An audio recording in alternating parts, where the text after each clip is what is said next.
This is Optimal Finance Daily, episode 2122, Stranger in a Strange Land by Lund Fisker of earlyretirementextreme.com. And I'm your host and personal finance enthusiast, Diana Merriam.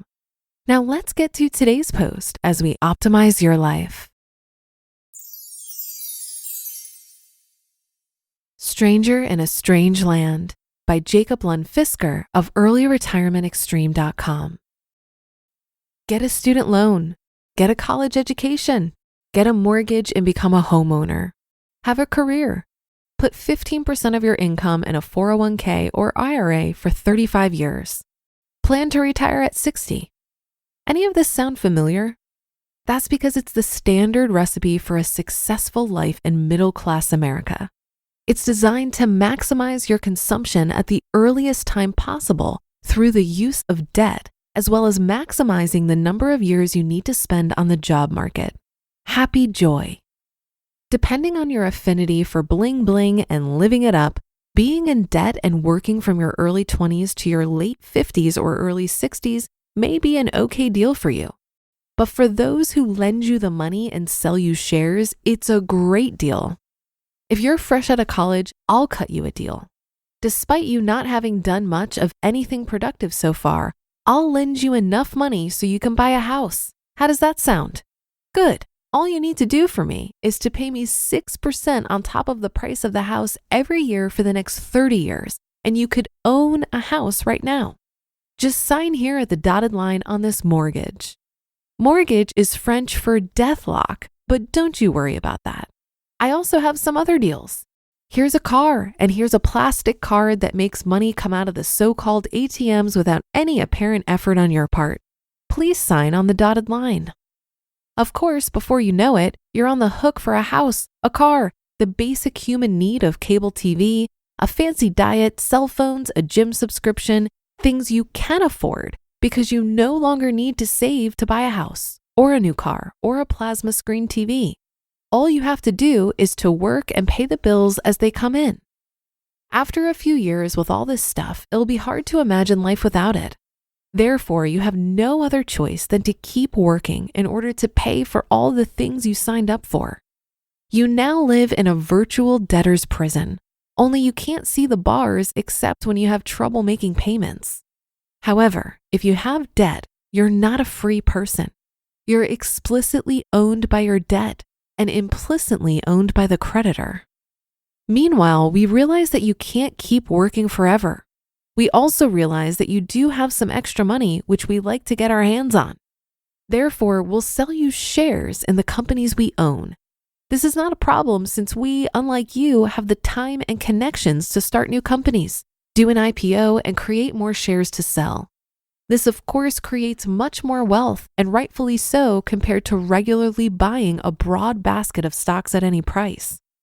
Doing that, you're practically counting on selling your shares to younger people who are saving for their retirement.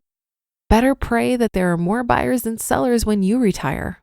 If not, your share of the pie might just be worth less than you think. Now, this may sound like an okay deal to you, or it may not. However, if this sounds as outrageous to you as it did to me, here's an alternative plan. Instead of signing up for things you cannot yet afford and promising to work for the rest of your active life with the hope of eventually joining a retirement community, which, like schools, are where we keep unproductive individuals, please be aware that I do not intend to insult anyone personally. Rather, my rant is directed at the system or structure we work under. You can do the following. Your 20s is a good time to make sacrifices. Most likely, this will be the healthiest time of your life. Thus, suffering a little hardship like renting a room or even sharing it with another person, rather than renting a house, will not be so much of a challenge as when you're less able to suffer some discomfort. Furthermore, now is the time to put in those 80-hour weeks instead of doing it when you're 30 or 40, and all-nighters no longer feel natural. It's also a time to learn what to appreciate and what not to appreciate and gain some life experience. If you pull this off well, you'll have more than $100,000 in the bank when you're 30. These are your retirement savings. More importantly, you'll know what is worth spending money on and what's not. In retrospect, many people at the same age will be looking back and wondering what they have to show for all the money they've earned. In your 30s and 40s, the time for sacrifice is over. You can forget about saving 15% for retirement. You don't need it because you have plenty of time for compound interest to work and you have a large principal to compound on. Now is the time to explore things that are meaningful to you.